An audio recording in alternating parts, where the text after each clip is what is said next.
And by 2017, January of 2017 is when I sold my first course. I believe by February of that year, so a month later, I had made $100 from selling online courses. By the end of 2018, I had sold thousands of dollars, a couple $1,000s, less than 10,000, but a couple thousand, enough to make me realize that I have something going here. By the end of 2019, I have already overshoot the six figure. That's 2 years later.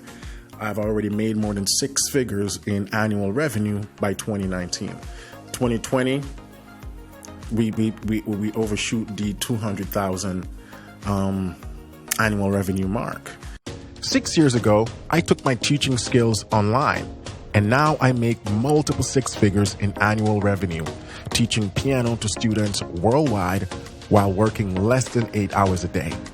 My name is Warren McPherson, the founder and CEO of PianoLessonWithWarren.com. And if you want to learn how I broke free from the 9-to-5 piano studio teaching, the late nights and weekend gigging schedule, you came to the right place. At the Business for Musicians podcast, I'll share tips, strategies, and tools to help you break free from the trading time for money hamster wheel so you too can build a profitable online business while working fewer hours and from the comfort of your home.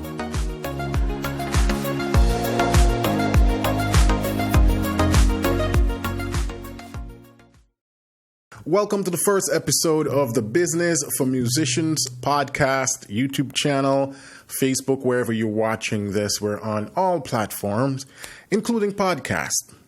And the Business for Musicians podcast is the place where musicians can come and learn about how they can really take their skill sets online and sort of break free from the hamster wheel of trading time for money. That's something I did for years, and it gets pretty tiring. And not only that, your income sorts of cap after a while. You can only expend so much time throughout the day, throughout the week, trying to get the next gig, trying to get the next student to teach.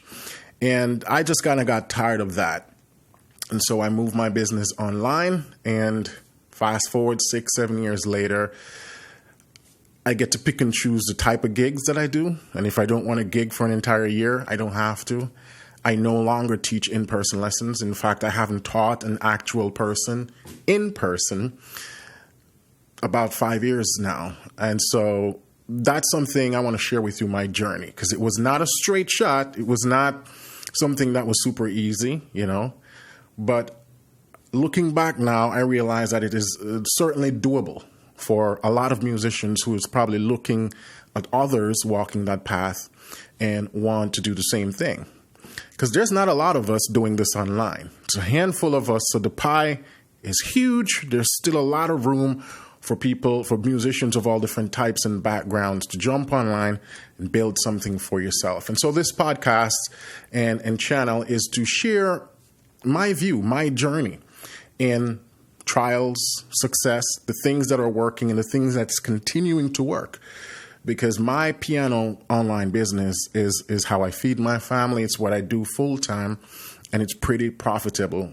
So I'm continuing to learn new things, try new things, and I'm going to take you along that journey here. So welcome again to the first episode. For the first episode, I've decided to sort of just talk a little bit about myself, who I am, and sort of mark out the different periods of my journey and how I got to where I am today. So you kind of get a more overview as to what to expect if you want to do something similar to what I have done. So let's go back and talk about college. I'm a trained musician. I'm actually from the country of Jamaica. Started college in 2004 at the Edna Manley College of the Visual and Performing Arts. Wonderful school. Some of the best time of my life as a musician was at that college, Edna Manley College. Did 4 years in classical piano performance, graduated. And then I was fortunate to get a scholarship to come to the United States and do another 4-year degree, basically. And I did that for 4 years, from 2009 to 2013 in the United States. I graduated in 2013, had no idea how I was going to make a living. And I think that's one of the downside of music schools. They teach you a lot about your craft and your art, right? How to be a master at your instruments and to woo your audience. Well, one of the things I didn't learn much about was the business side of music. How do you successfully market yourself once you graduated? In fact, I think for musicians in college to be successful, you need to start marketing yourself by the time you're in your second year, right? So that you have some solid grounding and connection by the time you're fourth year, you kind of have something to launch into. So I didn't do any of that. I didn't know how to do any of that. In fact, I wasn't even thinking about any of that. All I wanted to do was just be good at playing the piano. So I put all my focus in that. So when I graduated in 2013, I had no idea what I was going to do. However, by that time, I was playing with a few local bands. I was also playing at a church, and they gave me a weekly stipend.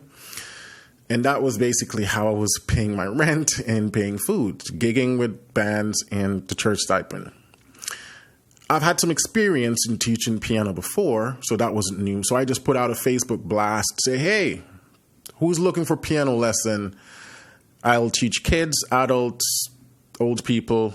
If you're interested in piano, hit me up. And so a few of my Facebook friends say, hey, you teach my daughter, she's 7, teach my son, she's 9. So I slowly start to sort of take on students there. And I would drive to their homes. And this was in the city of Portland, in the state of Maine. So it's a fairly small city, and you're able to zip around in your car. And that's how I really start to build a little teaching sort of traveling studio, because I didn't really have a place where they could come to me. I would go to them, which worked out fine. Saved me the stress of having to find a building and rent. And then through word of mouth, I got more students. To one point, I had about 30 students doing that with the church gigging and the nightly gigging with bands and you know, a few touring to neighboring states and so on. And I did that, made good enough money to make a living, but it was taxing. It was very tiring. And for me personally, the one-to-one lessons with students sometimes who weren't very interested, especially teaching kids where they're really just taking piano lessons because mom wants him to take piano lessons or dad wants him to take piano lessons. And so sometimes these kids weren't as interested. Made my job a little bit harder. Suffice to say, I wasn't really having fun teaching piano that way. I did it because I had to. That's how I was making my living. Gigging, while sometimes it was fun, again, taxing. Lugging gears, getting out of bars, 2, 3 o'clock at night, getting home. You know, and then trying to raise a family. It was hard. And so in 2014, I came across a video on YouTube, someone playing piano, teaching piano. I was like, this is cool setup they have. I like that. And I thought to myself, I think I could do that. And so I got a cheap camera, got some few cheap lights, and say I'm going to teach piano online. Or actually, the way I was thinking about it was more of I'll shoot some videos and then this will help to promote my piano teaching business. I could put them up on Facebook. So I did that, shoot one video, and these were just basic piano stuff. Me talking about finding the notes on the piano, how to play the major scale, very basic stuff. And then a friend of mine said, why don't you put these on YouTube as well? So I did that. I put a few videos that I was shooting on YouTube. I shot about 5 videos over the span of like 4 to 5 weeks, and I uploaded those, and then I just stopped. That was it. I never shot another video. In fact, I never looked at that YouTube channel after that. Now, why did I stop? Looking back, it's because I didn't know what I was doing and I didn't have a goal in mind. I saw someone teaching piano lessons through a Facebook post, and I said I could do that, and I just ran with it. That was it.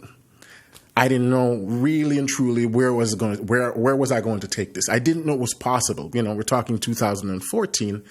I didn't know it was possible to actually teach piano online, let alone make money from it. So Yeah, after 5 videos, I gave up. I lost interest, so to speak. And I ignored the channel. Just a little hobby that I started, and now I've moved on to something else. And so I never looked at the channel for 2 years. Fast forward, 2016, I came across another piano video, or I think it was an ad of someone talking about taking piano lessons online and studying with me. And then it clicked to me that, hey, I did something, or I started something like this 2 years ago.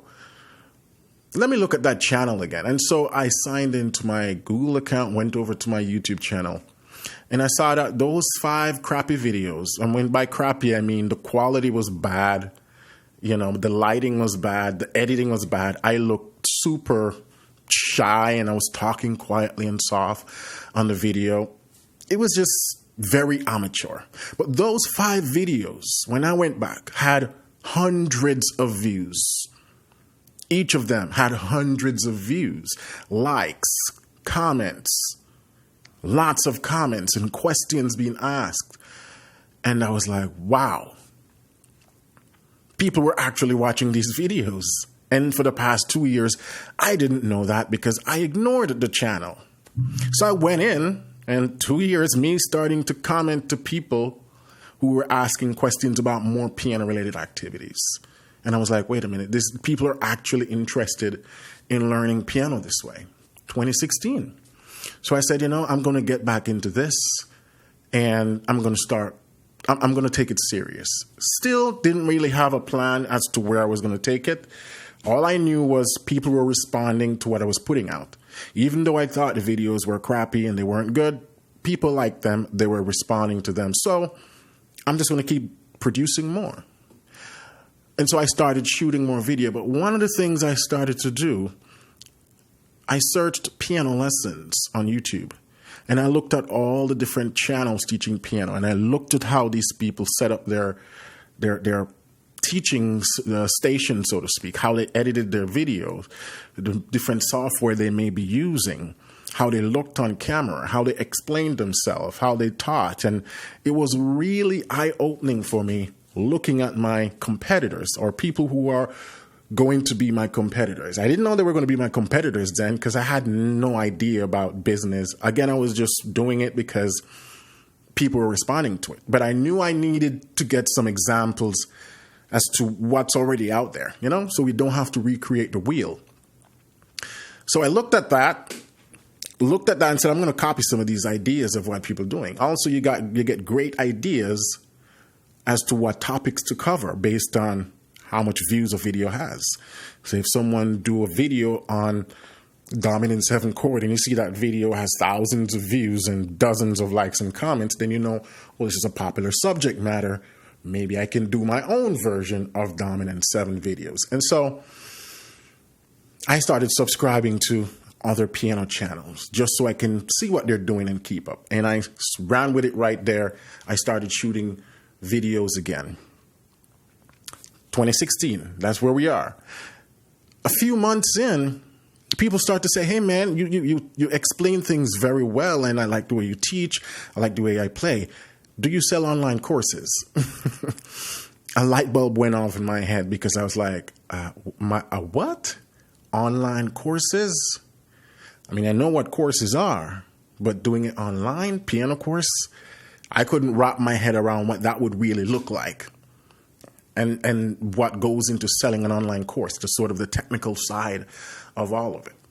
But more than one people were asking those questions. And then instead of saying, no, I don't, I said, that's something I'm actually thinking about and working on, even though I had no ideas planned. But I didn't want to shut them down because that light bulb told me that if people are asking about this thing, that means they're willing to pay for it.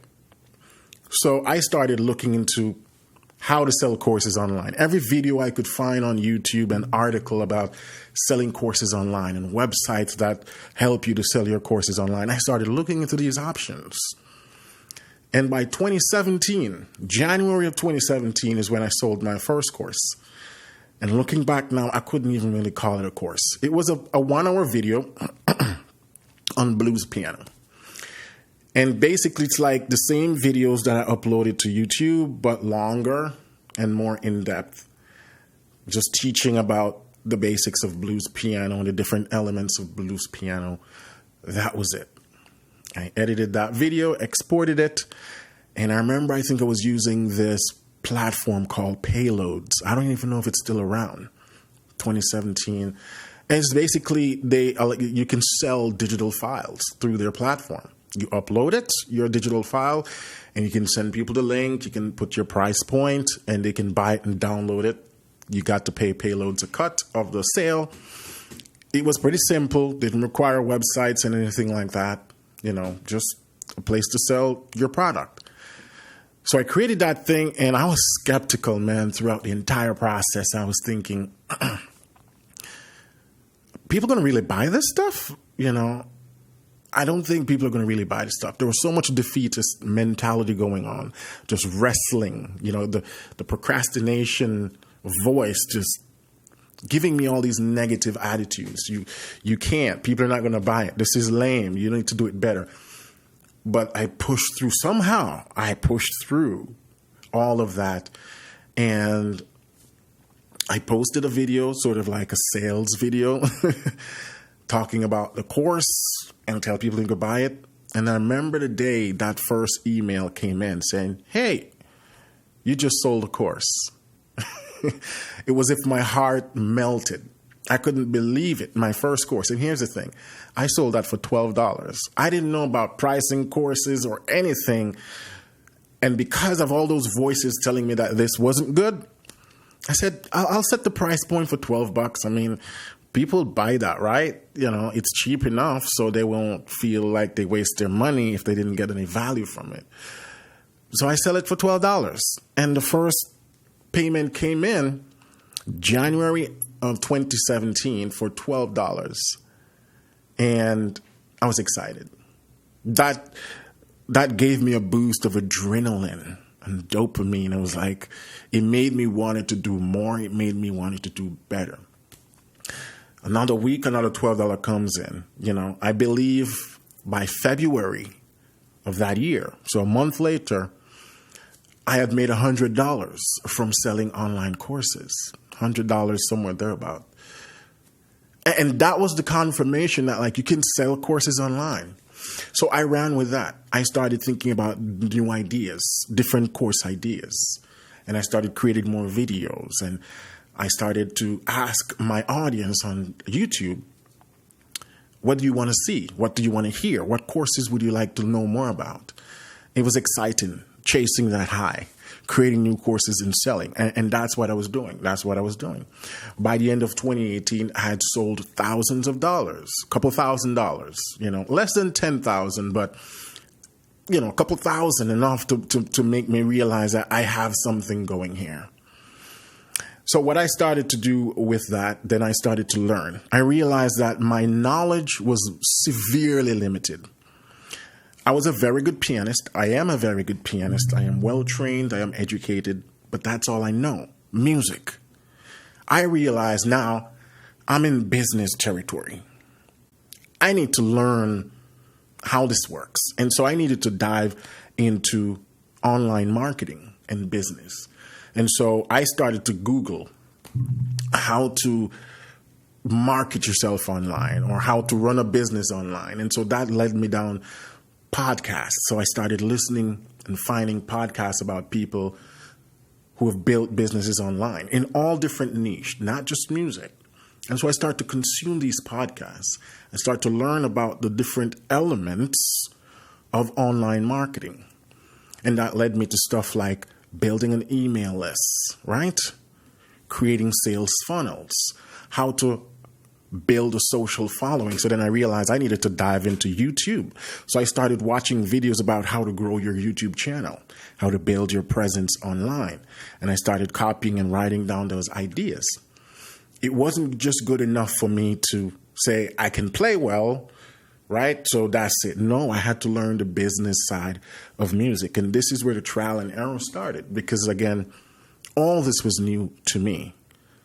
And online business it's a whole different animal unto itself. It's very unique. And it's moving so fast. Like the things that I was doing in 2017, 2018, I had to evolve from that for 2023. I needed to start doing things a little differently. I had to grow. And so you grow and you learn. And so between 2018, I started learning more about different online business models, which is something that totally blew my mind. I just thought you created courses and you sell. Well, that's it. But no, there are actually different types of business models. And it's important to know what business model you want to pursue. See, when I started, I was just going as far as I could see, being reactionary, what people wanted, and that was it. So in 2018, I started learning about the different types of business models. Are you going to run an e-commerce store, basically where you just sell one-off products as downloads or as streaming? Or you could go membership subscription, right? So it's like the Netflix version where it's a subscription, people pay. That's the current model I actually have, by the way. I do a membership subscription.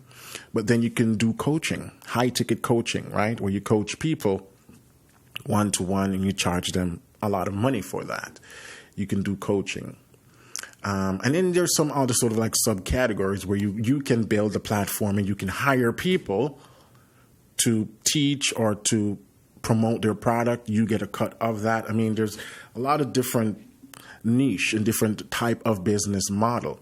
So I started learning about that stuff in 2018. And then I eventually realized that, I want to go the membership subscription route. Because when you sell one-off courses, the e-commerce way, my problem was that every month you're starting at zero again. You got to go find new people to buy your products or trying to get previous customers to come back and buy something new.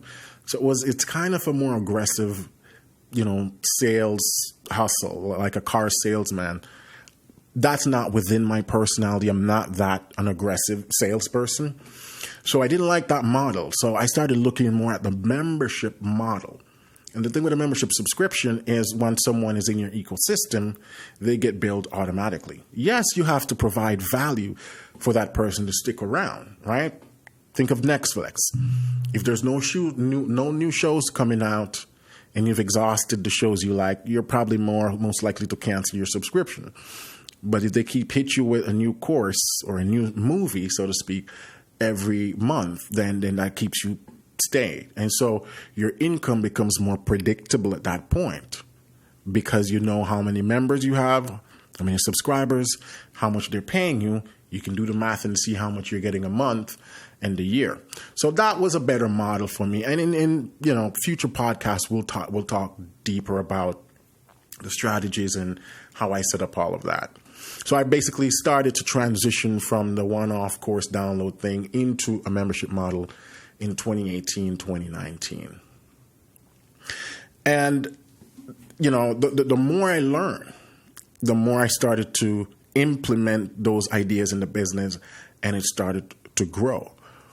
By the end of 2019, I've already overshoot the six-figure. That's 2 years later. I've already made more than six figures in annual revenue by 2019. 2020, we overshoot the 200,000 annual revenue mark. COVID sort of came and disrupted things there for a bit, but we've still consistently stayed above 200,000 in annual revenue. By 2020, end of 2021, 2022, we were pretty much just a few thousand shy of hitting the $300,000 mark in annual revenue, and we keep growing now. So that's basically the overview as to how I started and how here I am today. I've decided, I have learned so much online in this business thing, and over the years, a lot of my colleagues have picked my brain and they say, Warren, how did you do it? I would like to do something similar. Where do I start? So I've had this idea for the past 2 years, actually, to create a business for musician sort of ecosystem, podcast, video, YouTube channel, and just share my knowledge, all the different steps, the ins and outs, how to get started. And so this is what this is about. Now, there's one more thing I want to mention to you, and earlier I talked about the importance of learning, and I can't emphasize that enough. since then, I've read a lot of books. And by read, I mean I listen to a lot of audiobooks. If you're one of those people who actually like to have the physical copy of the book in your hand, you can go that route. I find I'm able to get through books faster when I listen to them through audio, because I can listen to books while I'm on the treadmill, walking, doing the dishes, cleaning. Whenever I'm doing anything, I just pop my headphones in and my earbuds in, and then I can listen right there. This is the first thing I think everybody who wants to build an online business should start with. Start gathering knowledge. The knowledge I have now, and a lot of this I've gotten through audiobooks, and a lot of this knowledge is about just preparing the mind, because I'm telling you, the mind is going to be your biggest adversary along this journey. It's not your intellect, your intelligence, your skill, and it's probably not even your efforts and your drive. It's going to be that those voices inside, they can be crippling. And sometimes you may start something and then you quit and stop, and you don't even know why. And you might just say, I lost interest. But really, if you dig deeper, you realize it's the voices inside your head that crippled you to the point where you just quit. And I can say that because it happened to me, and it still happens to me. We've talked, you probably heard the term imposter syndrome, where a lot of sort of high-performing athletes and doctors and lawyers sometimes experience this, where they feel inadequate, like they shouldn't be doing this, they're not good enough. Regular folks, too, who aren't high-performing or high-functioning, also suffers from this imposter syndrome. And this was something that screamed at me in my early days. This notion that I'm not good enough, and what am I doing? And nobody's going to listen to me.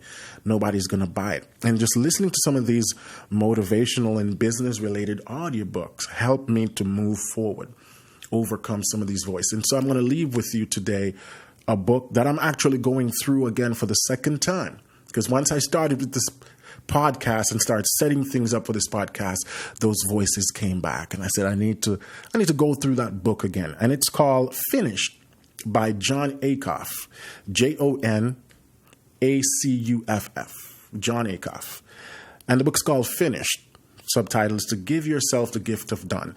It's interesting that I'm talking about starting, but I'm giving you a book that is titled Finished, because the book talks about the different steps, the different strategies you need to do to prepare the mind, prepare your work routine to help you to get to the finish line. So really and truly, the book is talking about how to get start, stay in the start, continuing until you hit finish.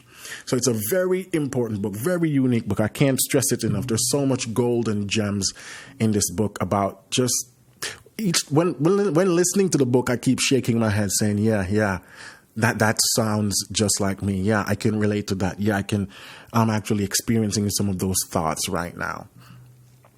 So if you want to start an online business online, start to change the way you think, because it's going to require you to think differently, think outside the box. And it's going to require you to push past the thoughts that say you cannot do this. This is not for you, or so many other people is already doing this. Why do you think you're going to make a difference? Why do you think people will listen to you? I had those thoughts when I started my YouTube channel. When I Googled piano lessons and saw how many people were teaching music online, people with 100,000 subscribers already, when my channel only had like 200, I felt defeated. What am I going to do differently that this guy with 100,000 isn't already doing? Why would they listen to me?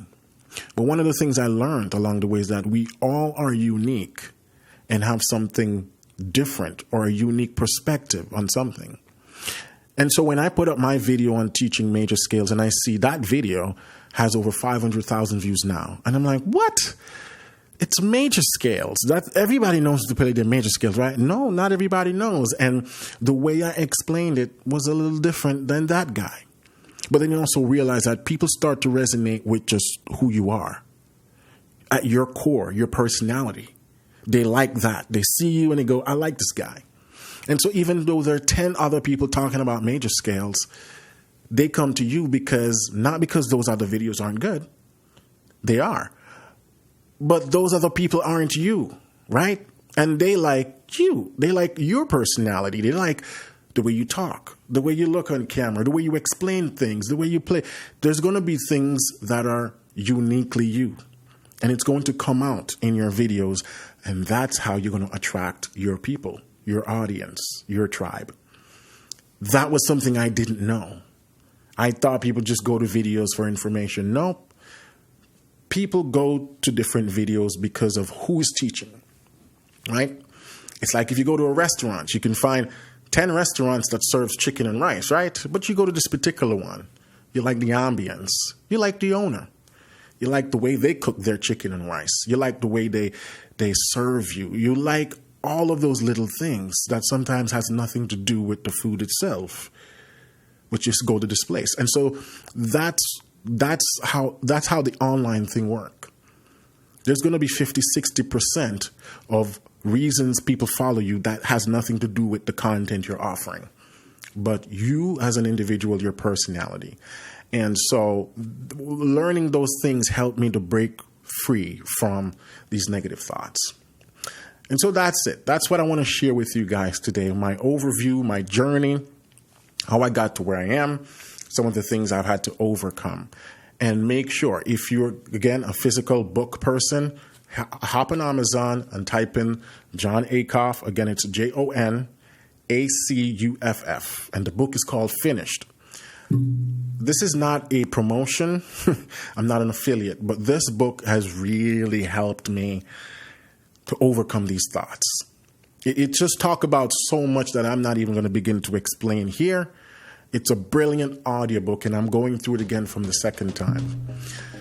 As time goes by, I'm going to be sharing all the different books that I think are vital to your success if you want to build a business online.